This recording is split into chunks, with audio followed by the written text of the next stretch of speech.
Quelle est la taille de classe idéale pour l'apprentissage d'une langue? Si vous comprenez que la fonction principale des cours de langue, c'est de entraîner la parole et recevoir des commentaires correctifs, alors il devient une question de simple arithmétique, comprendre que les classes plus petites sont meilleures, mènent à un apprentissage plus efficient. Prenons un exemple. Si on a un cours de conversation d'une heure bien mené, peut-être que le professeur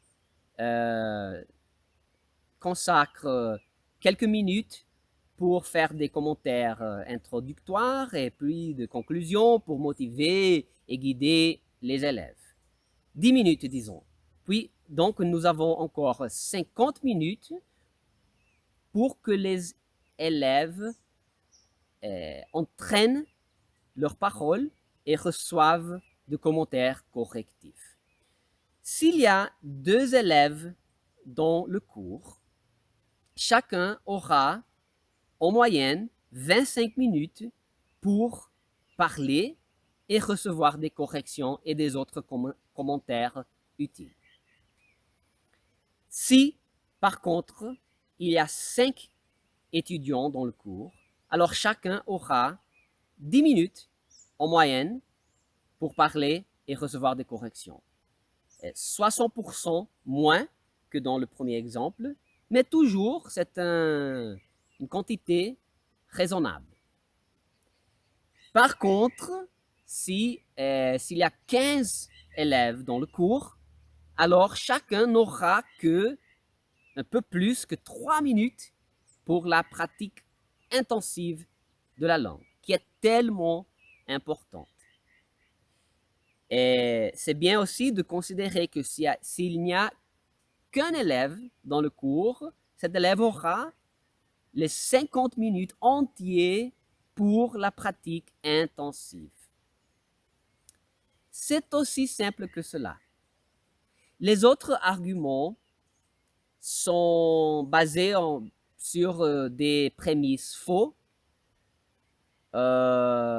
ou sont subjectifs ou n'ont rien à voir avec l'apprentissage efficient de la langue. Le modèle traditionnel des cours de langue et de l'éducation en général, c'est d'avoir un professeur spécialiste faire des cours magistrales pour un grand groupe d'étudiants qui passivement écoutent et prennent des notes. Ce modèle n'a jamais eu de sens pour l'apprentissage des langues. Et même pour les thèmes, les sujets académiques comme l'histoire ou linguistique, où ça peut marcher, on peut apprendre comme ça, c'est de plus en plus obsolète.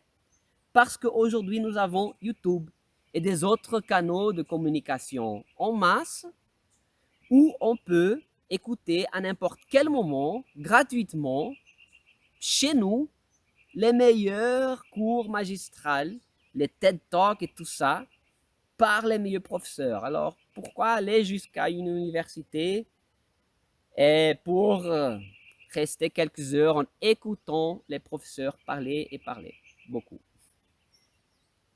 Bon, un argument que j'ai écouté plusieurs fois pour les cours en groupe, c'est que c'est bon d'écouter les erreurs des autres étudiants se faire corriger. C'est inexact. Dans le meilleur des cas, oui, vous allez apprendre quelque chose, mais c'est une manière très, très inefficiente d'améliorer votre maîtrise de la langue. Et dans le pire des cas, et vraiment ça arrive, vous allez assimiler les erreurs des autres élèves. Un autre argument fréquent pour défendre les cours en groupe, c'est que c'est amusant, c'est sympa d'avoir l'interaction sociale d'un groupe des élèves, un cours de conversation avec plusieurs élèves. Je trouve ça valide. Si vous voulez faire des amis, si vous aimez cette interaction sociale, alors c'est bien. Ça n'a rien à voir avec l'apprentissage efficient, mais c'est bien. Le principal facteur qui, je crois, fait que beaucoup d'élèves préfèrent des cours en groupe, c'est le facteur coût. C'est moins cher faire des cours avec plusieurs élèves. Bon, si ça est associé, lié avec le facteur antérieur d'interaction sociale, alors je crois que c'est bien. Vous pouvez faire des cours en petits groupes, bon marché et faire de bons progrès. Pas de problème. Mais il faut prendre en compte deux choses. En tout cas, d'abord que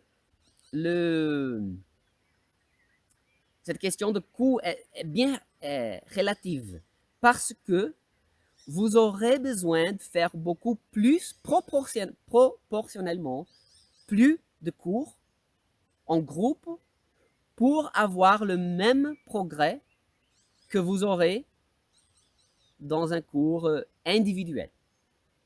Et l'autre facteur, c'est que vous devrez valorer aussi votre temps. Votre temps est précieux.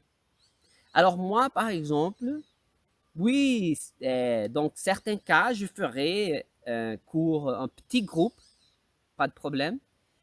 Mais si vous m'offrez un cours avec 15 élèves, gratuit, ou même vous me payez pour le faire, je ne le fais pas parce que mon temps est trop précieux. Pourquoi est-ce que je vais dépenser 1 heure pour écouter pendant 50 minutes des autres étrangers commettre d'erreurs pour pratiquer 3 minutes moi-même?